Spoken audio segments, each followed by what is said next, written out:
Hello friends, my name is Deepak Kumar. I am Advocate High Court. Today we are going to discuss about what is the difference between bill, act, ordinance, rules and regulations. तो आज हम बात करेंगे bill, act, ordinance, rules, regulations के बारे में और जानेंगे कि इनके बीच अंतर क्या है, क्योंकि बहुत सारे लॉ स्टूडेंट्स, एडवोकेट्स को इस टॉपिक में कन्फ्यूजन्स रहता है। ये वीडियो आपके लिए बहुत ही इंटरेस्टिंग होने वाली है, तो बने रहिए इस वीडियो में। लेकिन उससे पहले अगर आप चैनल पर नए हैं तो please like, share and subscribe the channel और बेल आइकन को प्रेस कर लें ताकि आपको लॉ रिलेटेड महत्वपूर्ण इन्फॉर्मेशंस मिलती रहे और आपको लेटेस्ट लीगल अपडेट्स भी मिलते रहें। तो आइए शुरू करते हैं।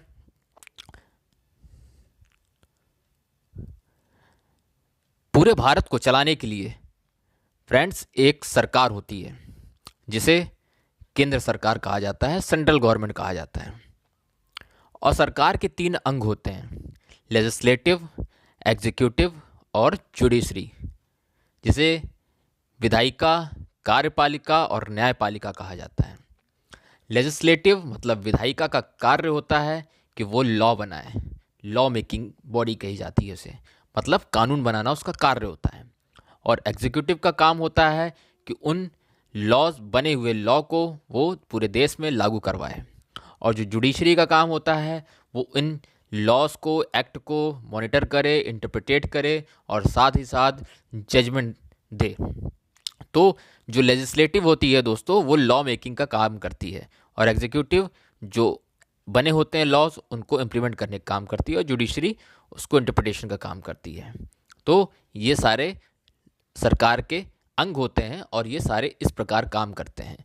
ये बेसिक चीज़ें आपको पता होनी चाहिए। चलिए हम मान लेते हैं अब कि अगर कोई सरकार है, उससे पहले आप एक चीज़ और मैं आपको बता देना चाहता हूँ ताकि आपके लिए ये चीज़ें आसान हो जाए। जो लेजिस्लेटिव होती है वो लेजिस्लेटिव में 3 अंग होते हैं, 3 पार्ट होते हैं। पहला पार्ट होता है प्रेसिडेंट का, और फिर उसके बाद लोकसभा और राज्यसभा, मतलब राष्ट्रपति होते हैं, और लोकसभा जिसे लोअर हाउस कहा जाता है, निचली सदन, और जो राज्यसभा होता है जिसे अपर हाउस कहा जाता है, जिसे उच्च सदन कहा जाता है। ये विधायिका जब भी कोई कानून बनता है तो ये पूरे क्रम होते हैं कि पहले कोई बिल, एक्ट कहीं पे भी लाया जाता है तो पहले किसी सदन में लाया जाता है, फिर एक सदन से दूसरे सदन में जाता है, दूसरे सदन से फिर वो फाइनल प्रेसिडेंट के। आगे हम इस पर बात करेंगे दोस्तों। तो ये लेजिस्लेटिव का पार्ट होता है और ये लेजिस्लेटिव के ये अंग होते हैं। आइए जानते हैं एग्जीक्यूटिव में क्या होता है। एग्जीक्यूटिव में, जो कि आप जानते हैं, कार्यपालिका होती है। एग्जीक्यूटिव में प्रेसिडेंट होते हैं और वाइस प्रेसिडेंट होते हैं और पीएम होते हैं और उनकी कैबिनेट होती है। जो कानून बने होते हैं उनको पूरे देश में लागू करने के लिए मंत्रालय, जैसे कि आपने सुना है, अलग अलग मंत्रालय होता है, शिक्षा मंत्रालय, कानून मंत्रालय और अलग अलग ऐसे मंत्रालय होते हैं जिनको चलाने के लिए पीएम और उनकी कैबिनेट होती है। तो ये बॉडी है, इस तरह से एग्जीक्यूटिव काम करती है। और उसके बाद होता है जुडिशरी, न्यायपालिका। न्यायपालिका एक भारत में इंटीग्रेटेड जुडिशियल सिस्टम है। तो भारत में सुप्रीम कोर्ट है, देन हाई कोर्ट है, उसके बाद सबऑर्डिनेट कोर्ट है। तो ये आपने समझा कि लेजिस्लेटिव, एग्जीक्यूटिव और जुडिशरी क्या इनके फंक्शन हैं और क्या इनके कार्य हैं, कैसे ये होता है। आइए अब हम समझते हैं कि कोई बिल, एक्ट, कानून, इन सारी चीज़ों में अंतर को समझेंगे स्पष्ट और बहुत ही सुंदर तरीके से आप इन सारी चीज़ों को जान पाएंगे। मान लेते हैं अगर कोई सरकार कोई नया कानून बनाने वाली है तो वो सबसे पहले ड्राफ्ट तैयार करेगी और फिर उसे पार्लियामेंट में पेश करेगी, मतलब टेबल करेगी। जैसा कि आपने सुना होगा, कभी भी न्यूज़ चैनल में भी कहीं भी सुना होगा कि आज बिल टेबल पर रखा गया, तो सदन में टेबल किया जाता है, फिर तब उसे बिल कहा जाता है। जब एक ड्राफ्ट सरकार प्रिपेयर करती है अपने मंत्रालय में, मान लीजिए कि कोई एजुकेशन रिलेटेड ड्राफ्ट है तो वो एजुकेशन मिनिस्ट्री उसको अपने मंत्रालय में ड्राफ्ट करेगी। फिर ड्राफ्ट करने के बाद फिर उसे कैबिनेट से पास कराने के बाद फिर वो जो है बिल पार्लियामेंट में, लोकसभा में लेके आया जाता है। तो जब वो बिल टेबल पर रखा जाता है तो उसे बिल कहा जाता है। फिर उस बिल पर दोनों सदनों में, मतलब लोकसभा में और राज्यसभा में, दोनों सदनों में व्यापक चर्चा होगी। फिर उस पर वोटिंग होगी। जब डिस्कशन और वोटिंग ये दोनों सारी चीज़ें हो जाती हैं दोनों सदनों में, तब ये दोनों बिल जो है दोनों हाउसेस से, अलग अलग हाउसेस से जब मेजॉरिटी वोट्स के साथ जब पास हो जाता है, और फिर उसके बाद जब इसे राष्ट्रपति के पास भेजा जाता है और राष्ट्रपति का इसमें एसेंट मिल जाता है, मतलब उनकी स्वीकृति मिल जाती है, तब ये बिल बन जाता है एक्ट, मतलब कानून। तो ये प्रक्रिया है कि जब ड्राफ्ट, बिल और एक्ट का प्रोसीजर है। जो ड्राफ्ट होता है प्रिपेयर्ड बाय गवर्नमेंट, और जो बिल होता है वो पार्लियामेंट में रखा जाता है। फिर एक्ट तब बनता है जब उस पर राष्ट्रपति आपके एसेंट देते हैं। तो ये दोस्तों एक नॉर्मल लेजिस्लेटिव प्रोसीजर है जब एक बिल कानून बनता है। तो आइए अब हम समझते हैं ऑर्डिनेंस क्या होता है। बहुत सारे लोगों को नहीं पता होता है, ये सारी चीज़ों की कन्फ्यूजन होती है। तो आइए हम समझते हैं कि ऑर्डिनेंस क्या होता है और इसे लाने की ज़रूरत क्यों पड़ती है। इससे पहले हम ये समझते हैं कि क्या हमारी पार्लियामेंट साल भर काम करती है।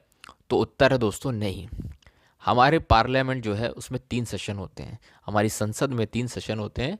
जो पहला सेशन होता है उसे बजट सेशन कहा जाता है, जो जनवरी टू अप्रैल के बीच में होता है। और दूसरा मानसून सत्र होता है जो जुलाई अगस्त के बीच में होता है। और तीसरा जो सेशन होता है वो आपका विंटर सेशन होता है जो नवंबर दिसंबर के बीच में होता है। और मैं आपको बता देना चाहता हूं कि जो 2 सेशंस के बीच में 6 महीने से ज़्यादा का समय नहीं होता है, मतलब इससे ज़्यादा का गैप नहीं कर सकते। ये हमारी संविधान में सारी चीज़ें बताई हुई हैं। लेकिन जब संसद सत्र में नहीं होता है, सेशन में नहीं होता है, लेकिन सरकार को ये लगता है कि कोई ऐसे राष्ट्रीय हित के मामले हैं, कोई ऐसा राष्ट्रीय हित के कोई बहुत बड़ा मुद्दा है जिस पे तत्काल हमें कोई कानून लेके आने की आवश्यकता है, तो सरकार एक ऑर्डिनेंस लेकर आती है। मतलब कोई अर्जेंट ऐसी सिचुएशन हो जाती है, ऐसे अर्जेंट मैटर हो जाता है, तब वहाँ पे सरकार एक ऑर्डिनेंस लेके आती है। और एक्ट और ऑर्डिनेंस में बेसिक डिफरेंस यही है कि ऑर्डिनेंस हमेशा एग्जीक्यूटिव द्वारा लेके आया जाता है, मतलब सरकार द्वारा लेके आया जाता है। मतलब जिसे कहा जाता है कि प्रेसिडेंट और गवर्नर, स्टेट में गवर्नर और केंद्र में प्रेसिडेंट। तो जो बात कर लेते हैं कि ऑर्डिनेंस जो होता है, ऑर्डिनेंस की जो वैलिडिटी होती है वो दोस्तों मैं बता देना चाहता हूँ आपको, 6 महीना प्लस 6 हफ्तों की वैलिडिटी होती है। 6 मंथ प्लस 6 वीक की इसकी वैलिडिटी होती है। अगर इसके बीच में अगर वो ऑर्डिनेंस पास नहीं करा जाता है तो वो ऑर्डिनेंस जो है रद्द हो जाएगा, निरस्त हो जाएगा। तो मैंने आपको बताया कि 2 सेशंस के बीच में 6 महीने का अंतर होता है। और ऑर्डिनेंस हमेशा तब लाया जाता है जब पार्लियामेंट सेशन में नहीं होती है। इसलिए 6 महीने के अंदर ही ऑर्डिनेंस को पार्लियामेंट में पेश किया जाता है और उसे संसद में चर्चा, वोटिंग के बाद पास करवाया जाता है। जब ये पास हो जाता है तो एक्ट बन जाता है, और अगर पास नहीं होता है तो ये ऑर्डिनेंस निरस्त हो जाता है। जैसे कि मैंने वीडियो की स्टार्टिंग में आपको बताया था कि लेजिस्लेटिव का काम होता है कानून बनाना, और उससे इम्प्लीमेंट करने का काम जो होता है वो एग्जीक्यूटिव का काम होता है। तो किसी एक्ट को पूरे भारत में कैसे लागू किया जाएगा, तो सरकार कुछ नियम बनाती है, उसे ही रूल्स कहते हैं। तो अब आप समझ गए कि रूल्स कैसे कहते हैं, मतलब कोई भी एक्ट है उसे पूरे भारत में कैसे लागू किया जाएगा, तो उसके लिए सरकार एक रूल्स बनाती है, उसे ही जो है उस एक्ट को कैसे लागू किया जाएगा तो उसी को रूल्स कहा जाता है। दोस्तों ये बारीकी चीज़ें हैं, इसको समझें आप। तो आइए हम समझते हैं कि जो रेगुलेशंस क्या होता है। दोस्तों पूरे भारत में कुछ ऐसी स्वतंत्र संस्थाएं हैं, जैसा कि आप जानते हैं आरबीआई है, सेबी है, और भी बहुत सारी ऐसी तमाम संस्थाएं हैं। तो कोई एक्ट कैसे लागू होगा, वो कैसे फंक्शन करेगा, इन सारी चीज़ों को वो संस्थाएं आरबीआई और सेबी अपना खुद का वहाँ पे रेगुलेशंस बनाती है ना, विनियमन जिसे कहते हैं, वहाँ पे खुद वो सारी चीज़ों को रेगुलेशंस बनाती है, रूल्स रेगुलेशंस बनाती है। उसे ही रेगुलेशन कहते हैं जब कोई इंडिपेंडेंट बॉडी अपने हिसाब से, अपनी फंक्शनिंग के हिसाब से, अपनी बायोलॉजी के हिसाब से वहाँ पे रेगुलेशंस बनाती है। तो उसे ही रेगुलेशंस कहा जाता है कि वो कैसे एक्ट, कोई भी एक्ट अगर भारत में है तो वो कैसे काम करेगा, उसी के लिए रेगुलेशंस वो इंडिपेंडेंट बॉडी अपनी बनाती है। तो उम्मीद है कि आपको ये वीडियो लेक्चर समझ में आया होगा। मैंने बहुत ही आसान भाषा में आपको समझाने का प्रयास किया है कि एक बिल कैसे कानून बनता है, कैसे ड्राफ्ट होती हैं सारी चीज़ें, और रूल्स क्या होता है, रेगुलेशंस क्या होता है। ये बहुत ही बेसिक चीज़ें मैंने आपको बताने का प्रयास किया है। अगर आपको वीडियो पसंद आए तो please like, share and subscribe. Thank you.